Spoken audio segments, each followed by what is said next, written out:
On avait dit un quart d'heure, 20 minutes. 20 minutes, ouais. Bon. Bonjour à tous. Donc j'ai la tâche d'essayer de faire un petit rapport d'étonnement et j'ai pris l'assurance que je pouvais être un peu poil à gratter, donc je vais oser. Évidemment, il s'est dit, je trouve beaucoup de choses, hein, ça c'est le premier point quand même. Vous avez beaucoup travaillé et je trouve qu'il y a une vraie lucidité dans votre analyse. Ça se voit d'ailleurs avec les tableaux. Donc je ne vais pas tout dire, mais je me suis noté 6 points. Voilà, 6 points de mon rapport d'étonnement. La première chose qui m'est venue à la tête, c'est une anecdote historique. Quand quelqu'un est venu à Versailles voir Louis XVI le 14 juillet 1789, et Louis XVI qui dit alors c'est une émeute, et on lui dit non, sire, c'est une révolution. Et alors ce qui m'a beaucoup marqué, c'est que vous le dites. En fait, non mais attendez, c'est pas une émeute, c'est une révolution. Vous vivez un Big Bang. Ça, c'est. Alors, vous vous rendez peut-être plus compte parce que vous êtes dans le jeu, mais c'est vraiment ça qui marque. Les chambres ne sont pas à la croisée des chemins, elles doivent prendre un nouveau chemin. Et ça va avoir des conséquences sur toute la suite de ce que je vais dire, parce que je crois qu'il ne faudrait pas sous-estimer le nouveau chemin. C'est-à-dire qu'il faut faire le deuil de on va un peu s'améliorer, on va trouver 3 nouveaux clients et ça ira mieux. Non, la date de fin des chambres est connue. Elle est dans 2 mandatures. Non, mais ça se dit en off, donc je le dis. Ça se dit en off ici à Paris, mais ça se dit aussi ici. D'ailleurs, on le sent chez vous. Vous êtes inquiets, certains sont démotivés, où on veut aller. Qu'est-ce qui se passe? Et alors, on est dans les développements locaux, territoriaux, etc. Mais à la pause café, c'est les moins 15%. Hein. Ça vous inquiète énormément. Et c'est légitime. Hein. Je suis loin de dire que c'est un non-événement, c'est une révolution. Alors après, on a vu les termes de la révolution. Hein. On passe d'une logique où on était légitime, institutionnel, implanté dans un département. On n'est plus légitime, l'institution bat de l'aile, et c'est plus les départements. C'est la région, les intercos, les métros, enfin tout ce qu'on a vu ce matin. Donc effectivement, c'est plus du tout le même paysage, et puis j'ai une mauvaise nouvelle, ça va pas s'arrêter. Ça sera, et ça a été dit plein de fois, il faut arrêter de penser la campagne va continuer à avoir des idées, c'est les villes qui vont piloter, c'est le métro, le monde dans lequel on est un monde d'essence urbaine, qui comprend plus son agriculture, qui comprend de moins en moins son agriculture. Les agriculteurs sont déjà depuis très longtemps plus dans les conseils municipaux, ils le seront encore moins demain, enfin bon, bref. Donc ça, vous le sentez, vous l'avez vu, vous le vivez au quotidien. Il y a même quelqu'un qui me disait à midi, moi je suis à Annonay, quand je vais voir des élus, ils savent même plus ce que c'est que l'agriculture. Enfin, ça, faut se le dire quand même. C'est ça le monde, c'est ça la révolution. Donc des chambres installées, légitimes, contre des moyens, qui, le président de chambre a le numéro de téléphone du préfet du département comme il veut, ça c'est terminé. Et ça, vous le vivez très profondément, et je trouve qu'au-delà de notre sujet du jour, c'est le sujet fondamental. Donc la question, c'est qu'est-ce qu'on fait des chambres? Alors, deuxième point d'étonnement, c'est que je trouve qu'il y a pour l'instant encore un trouble chez vous. Vous vous êtes dit chouette, on a peut-être un truc là qui va nous en sauver, c'est qu'on va faire du développement territorial. Ça y est. Faire de la prestation, on va faire du développement territorial. Bon, alors là, après, c'est là où il y a le trouble. Entre le développement local, le développement agricole territorialisé, les circuits courts, le territoire, on ne sait pas de quoi on parle. C'est quoi faire du développement territorial? Alors vous apportez quelques réponses. Hein. La première réponse que vous dites, c'est qu'il y a plein d'objets, plein de sujets qui demandent à être traités avec d'autres. Il y en a d'autres qui disent, et c'est là où c'est le trouble, le développement territorial, c'est de répondre aux collectivités territoriales. Moi, je pense que quand vous n'aurez pas distingué ces éléments-là, vous resterez dans le trouble. qu'est-ce que c'est que faire du développement territorial? À aucun moment, et c'est mon deuxième point d'étonnement, à aucun moment vous vous êtes vraiment demandé pourquoi. Pourquoi vous faites du développement territorial? Est-ce que c'est parce qu'il faut trouver 20% de prestations en plus? Est-ce que c'est ça? Ou c'est parce que fondamentalement, nous vivons une révolution et que la révolution sera territoriale ou elle ne le sera pas? Ça, c'est une question que vous n'avez pas tranchée. Alors moi, je pense qu'effectivement, et je le dirai dans mes 3 ou 4e points, je pense qu'effectivement, c'est pas simplement une aubaine, une opportunité financière de faire du développement territorial. Je pense qu'aujourd'hui, dans ce temps des transitions, il va falloir traiter à une échelle pertinente un certain nombre de sujets en transversalité. Donc le territoire, ce n'est pas un périmètre, ce n'est pas une administration, ce n'est pas une collectivité, c'est un espace où on agit ensemble. Mais ça, pour moi, ce n'est pas encore bien clair chez vous. C'est mon 2e point. Le 3e point, c'est une non-réaction à un changement de paradigme qui a pourtant été présenté par Guillaume. C'est quoi le rôle des chambres? Alors, bon, je confesse, il l'a dit un petit peu, on a un peu participé à la rédaction, donc je l'ai noté, mais c'est accompagner plus de vie dans les territoires. C'est un changement de paradigme. Le rôle des chambres, c'est pas de faire du développement agricole, c'est pas d'augmenter le nombre de filières, c'est qu'il y ait plus de vie dans les territoires. C'est pas qu'un changement symbolique, c'est un changement, c'est là le nouveau chemin. Le métier, en tout cas c'est sur le papier, hein. Le métier c'est plus de vie dans les territoires. Qu'est-ce que ça veut dire plus de vie dans les territoires? Il faut des hommes, il faut de l'activité, il faut se sentir bien, il faut que les agriculteurs gagnent leur vie, évidemment. Enfin, c'est tout ça. Mais ce n'est pas que, même si c'est certainement nécessaire, mais ça ne sera pas suffisant, ce n'est pas défendre les intérêts corporatistes de l'agriculture face au préfet. Ça, c'était avant. Bon, c'est mon 3e point. Alors, le 4e point, c'est le trouble du président. Je me permets. Ah oui. Les couleurs. Parce que derrière, en fait, tout ça, et vous êtes un peu la face émergée de l'iceberg, sur les couleurs. Le président disait, et ça me paraissait un peu anecdotique, qu'il est grogné parce que comment Teralto n'a pas pris les couleurs fondamentales du réseau des chambres. On peut se dire, ça se saurait s'il était chef marketing de Carrefour. Hein. Donc, pourquoi M. Vial considère qu'il y a là un enjeu? Ça revient à tout ce que j'ai dit avant. C'est quoi la mission fondamentale des chambres? Est-ce que c'est de se muter en bureau d'études? Et à ce moment-là, il a raison. Il faut changer les logos, il faut changer la gouvernance. D'ailleurs, vous êtes trop. C'est ce que pense d'ailleurs Bercy. Si c'est pour faire de la prestation, les communautés, j'ai vu les chiffres, là, moi je ne les connais pas, hein, mais il y a déjà 300 agents dans les intercos, 70 de plus, enfin bon, bref. Il faut être logique là-dessus. Vous êtes trop. Hein, et comme je vous le dis, en 2 mandatures, vous serez beaucoup moins. Donc la question fondamentale, elle est bien là. La prestation, on n'est pas contre, il ne faut pas se tirer une balle dans le pied, il y a besoin, vous avez des compétences, vous dites c'est vos forces. Il y a plein d'intelligence dans le réseau des chambres. On peut mieux les valoriser, c'est certain.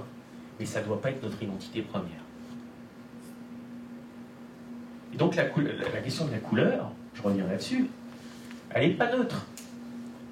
C'est ça qui se pose. C'est une révolution, il faut qu'on prenne un autre chemin. Mais qu'est-ce qu'on est? Le problème, l'enjeu de l'enjeu, c'est le qui suis-je aujourd'hui du réseau des chambres. Je crains qu'en n'étant qu'en réaction à on a de moins en moins de moyens, on a pourtant des choses à vendre, il faut mieux qu'on s'organise et qu'on optimise nos flux commerciaux, vous vous en sortiez. Je vous le dis sincèrement. Je pense que vous en sortirez pas parce que d'une part, il y a de l'ingénierie partout, et les transitions, elles ne seront pas agricoles, elles seront alimentaires, climatiques, biodiversité, etc. Et comme le monde agricole, je vais y revenir, comme le monde agricole est vu comme un empêcheur de tourner en rond, on ne va pas prendre les gens qui en plus sont des faunés d'un monde agricole rétrograde. C'est pour ça qu'ils ne viennent pas vous voir. Ils ne viennent pas vous voir parce qu'on sait bien que ce n'est pas avec vous qu'on dialogue vraiment. Je suis poil à gratter, je fais exprès. Je vous aime beaucoup. Ça va discuter au retour. Donc, je reviens là-dessus. Parce que je vais quand même vous amener sur des éléments pour l'avenir quand même. Ah oui. Bon. Bah oui, quand même. Non. En tout cas, faites le deuil de l'agriculture. Mais par contre, investissez à fond l'alimentation, l'environnement. C'est ça les sujets. Vous allez voir un maire. Qu'est-ce que tu veux comme agriculture? J'en sais rien. Par contre, je sais ce que je veux comme alimentation. Je sais ce que je veux comme environnement. Je sais ce que je veux comme paysage. Je sais ce que je veux. Vous allez voir une mère de famille. Moi, je sais ce que je veux à côté de ma maison. L'agriculture, elle n'a pas d'idée, elle n'en aura pas. Donc le dialogue, ça passe déjà par parler aussi un peu la même langue que l'autre. Bon. 5e point. Ça va sur le temps? 5e point. C'est que je suis sonné, moi. Oui, c'est bon, encore dit. Ça va. Bon. 5e point. Je lui avais donné la permission. 5e point. Il y a métier et métier.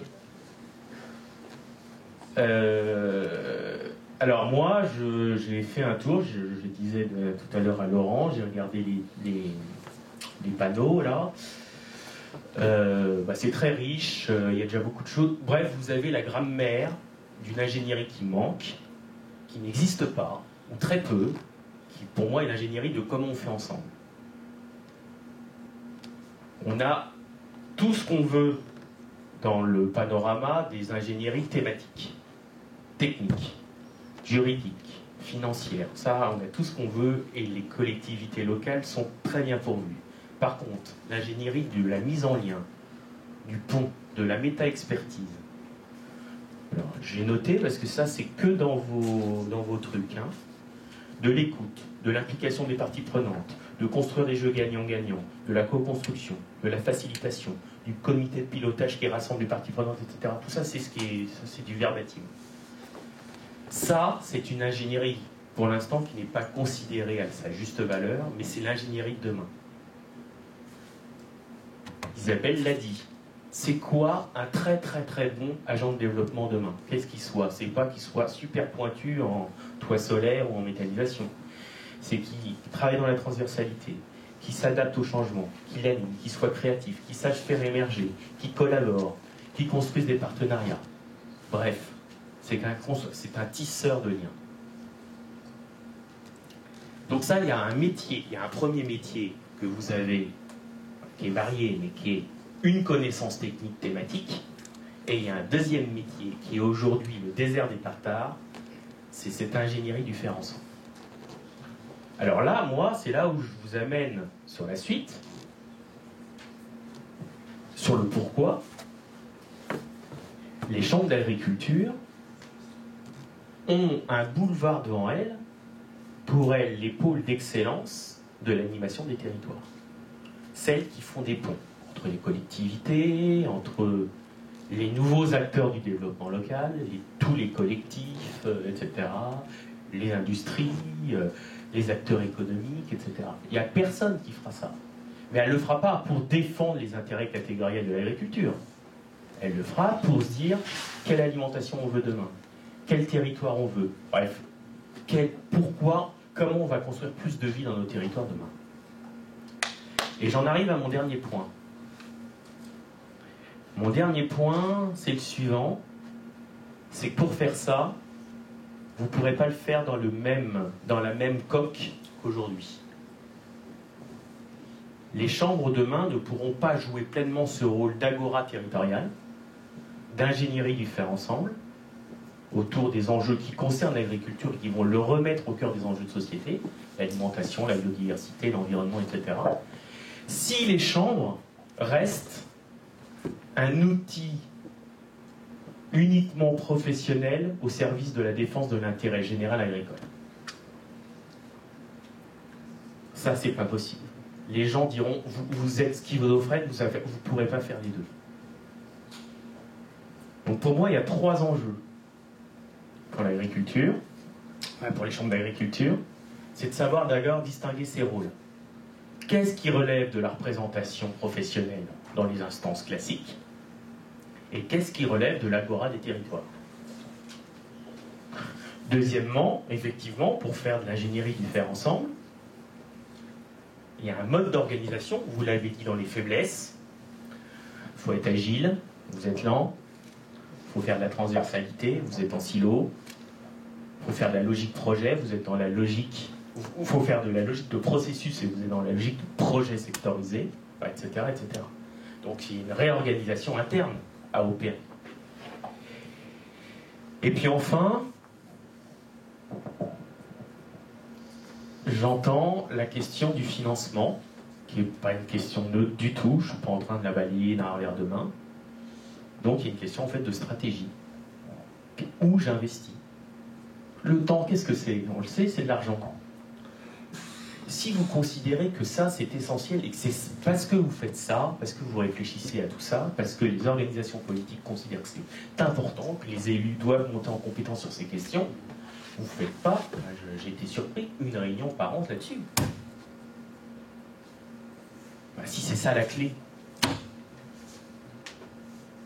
Si l'important c'est la montée, la réorganisation interne, comment on distingue les rôles des chambres de main? C'est même pas, je ne comprends pas pourquoi c'est une question de temps. Si c'est clé, si c'est la source de votre survie, ça se finance.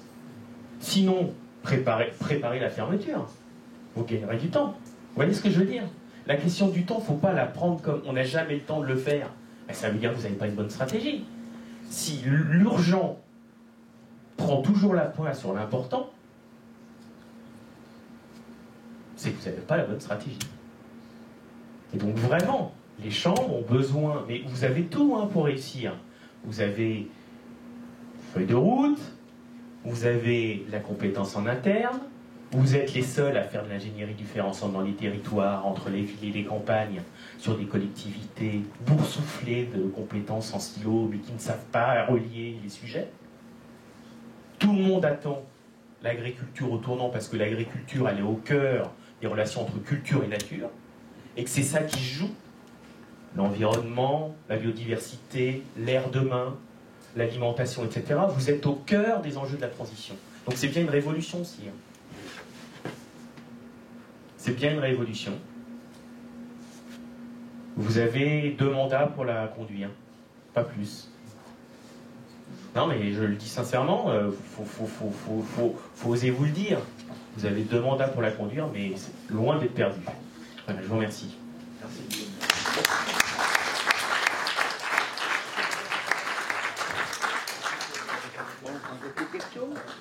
Il y a quelques questions à chaud. Est-ce qu'il y a des questions à chaud, des remarques, des volontés des besoins d'explicitation? C'était très clair. Bien compris. Non, La vidéo est pas mal, non? je vous passe le micro. Non, mais au-delà de la boutade, je pense que la question de la vidéo, effectivement, pourrait faire rebondir au-delà de cette salle-là, plus de personnes, peut-être aussi plus d'élus qui sont aujourd'hui 2, je crois, cet après-midi, 2 ou 3 maximum. Donc ça fait 4, pardon, excusez-moi. Oh, bah, j'en ai raté. J'ai oublié les papiers jaunes. Là. Mais ça va être l'intérêt, effectivement, de faire réagir plus largement que cette salle de chargés de territoire qui sont, à mon avis, les plus au cœur de ces questions de transversalité et de mutation. Mais bon. J'allais dire la même chose.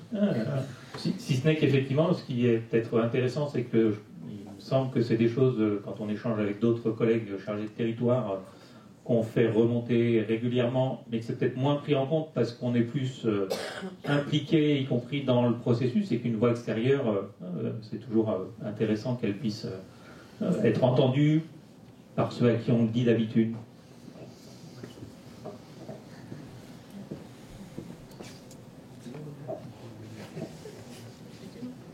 D'autres...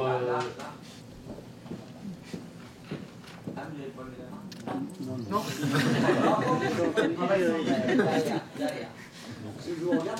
Est-ce que, pour aller effectivement dans cette transition là, que vous appelez de vos voeux, est-ce que effectivement on ne pourrait pas imaginer aussi changement de nom de notre... Est-ce que demain les champs ne pourraient pas s'appeler une agence de développement des territoires ruraux ou quelque chose comme ça quand même?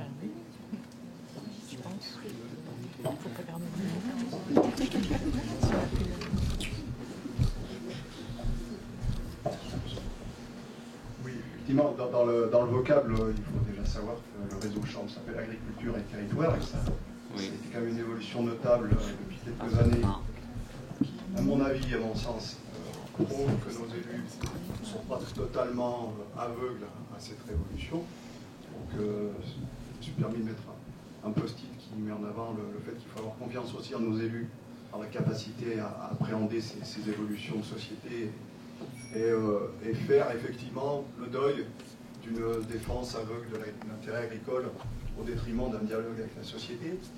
Ceci dit, une fois qu'on a dit ça, et même s'il y a une volonté politique qui tend vers ce sens-là, en tout cas, je trouve au niveau des élus de la Chambre d'agriculture d'Ardèche, et pas que, reste à mettre effectivement l'énergie et l'organisation en place pour pouvoir décliner cette volonté en intégrant ces attentes sociétales. Bon, on n'a pas parlé de charte riverain aujourd'hui, mais on veut dire, voilà, ça nous pendait au nez, c'est arrivé. On savait que ça allait arriver, on n'a rien mis en place en anticipation de ça, ou très peu. Maintenant, il va falloir qu'on le gère. Mais ça fait partie de ce dialogue avec la société où la Chambre d'agriculture a tout son rôle. Après, elle s'appellera Chambre ou autre chose, peu importe. Du coup, tout ça pour arriver à ma question, qui est effectivement, vous mettez justement en dualité, un peu en confrontation, l'aspect représentation d'intérêt général agricole avec la capacité d'être un rassembleur et un animateur du faire ensemble. Est-ce que c'est vraiment quelque chose d'impossible? J'en suis pas sûr. Donc c'est pour ça que je me permets de vous réinterpeller sur cette confrontation-là. Vous avez tout à fait raison. Moi, je ne pense pas du tout que ça soit impossible. Je pense que, par contre, il faut que ça soit explicite. C'est tout. Il y a des moments où il est légitime d'être soi-même, et il y a des moments où il est légitime de faciliter l'action commune. C'est deux fonctions différentes, et il ne faut pas confondre les deux.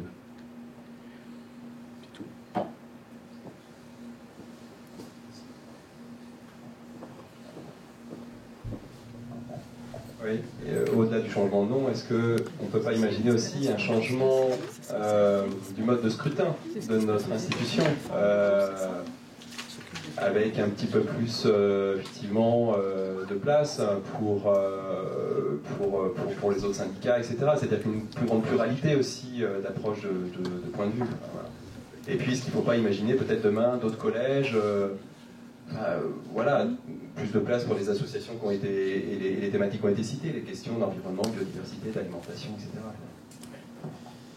Alors, je n'ai pas de réponse définitive par rapport à ça.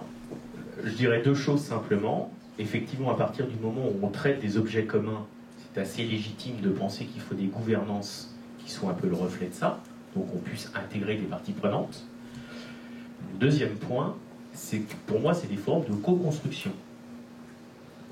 Si l'idée, c'est de faire... excusez-moi, je ne suis pas politiquement correct. Mais si c'est faire entrer des associations environnementales pour gérer le bras de fer à l'intérieur plutôt qu'à l'extérieur, ça ne me sert à rien. Donc l'ouverture, c'est pas elle est sécurisée, elle est pensée, elle est organisée. L'idée, c'est pas d'internaliser des conflits qui sont à l'extérieur. Vous voyez ce que je veux dire? Là, l'idée du deuxième grand chantier qui s'ouvre, qui font pour moi que les champs ont un avenir, C'est-à-dire que ça soit le lieu de la co-construction du plus de vie dans les territoires. Vraiment. Je pense que c'est là la clé. Personne ne le fera à part vous.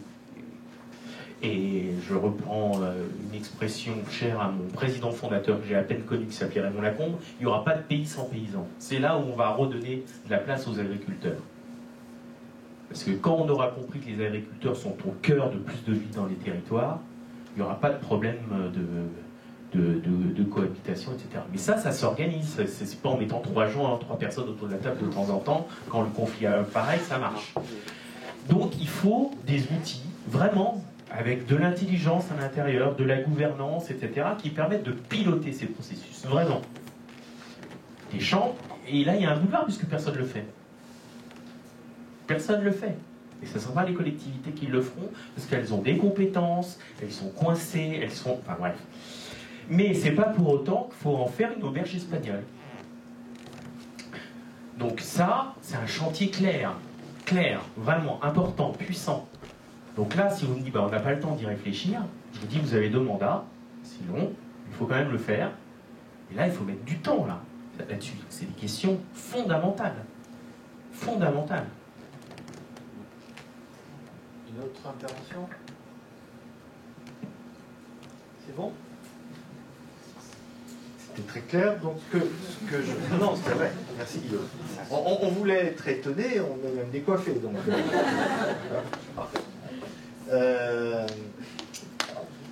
Avant de laisser la parole à Raymond pour conclure, juste, je pensais bien que vous en alliez en avoir plein la tête. J'aurais pu imprimer des questionnaires avec des croix à mettre, vous m'en auriez donné 2, peut-être 3.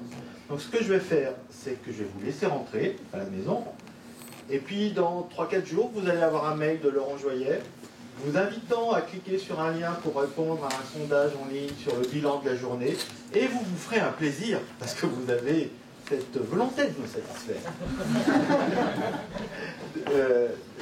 de répondre à ce questionnaire. Vraiment, l'idée, c'est qu'on puisse nous retenir ce qui a été positif pour vous, ce que vous aimeriez faire, refaire, qu'est-ce qu'il faudrait qu'on retravaille ensemble, voilà. L'idée que c'était une première fois, on s'était dit sur le PRDA 2017-2020, nous allons faire sur ces 3 ans au moins une fois une réunion tous ensemble, je pense que là ça a été bien fait ensemble, voilà. L'idée c'est de vous re-questionner, mais ça je vous le ferai par mail, d'accord? Et je laisse la parole à Raymond, en conclusion. Vous devriez être dans les voitures, c'est 6, donc je vais être rapide.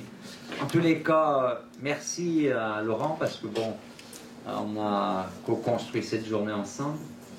Ça avait vraiment du sens qu'on ait des intervenants extérieurs. Merci encore à ceux qui sont toujours présents cet après-midi. J'ai beaucoup aimé les interventions aussi du matin.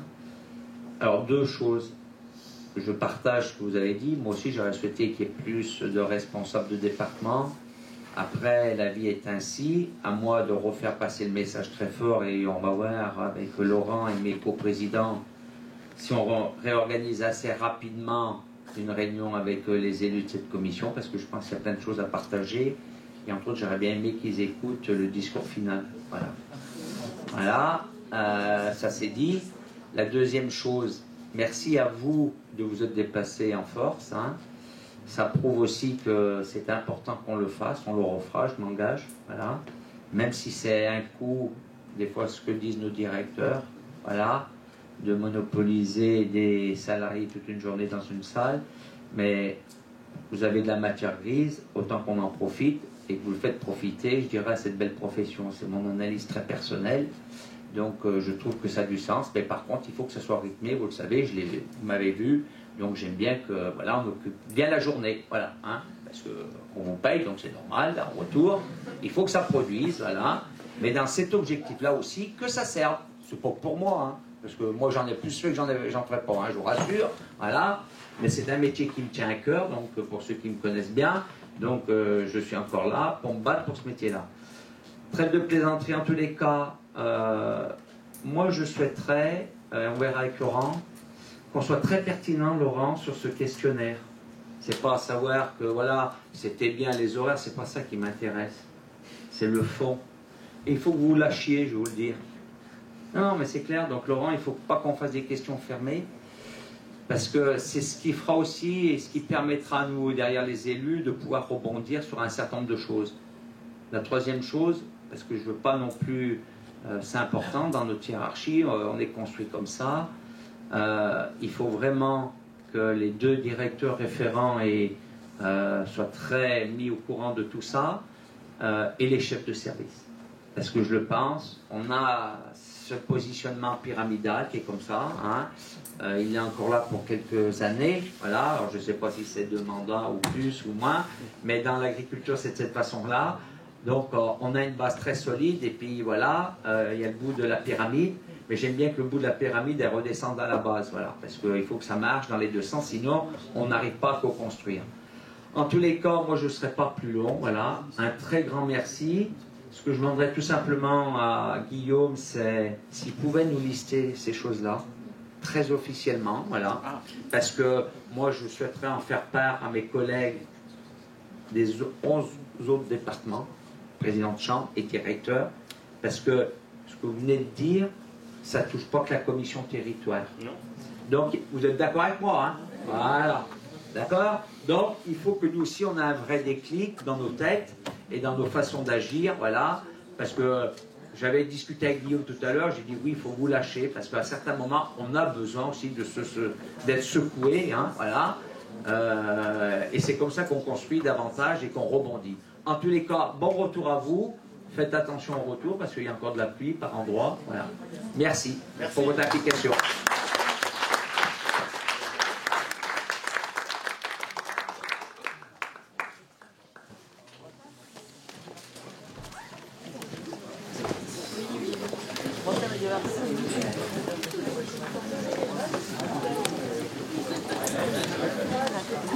Oui, merci. Moi, j'ai fini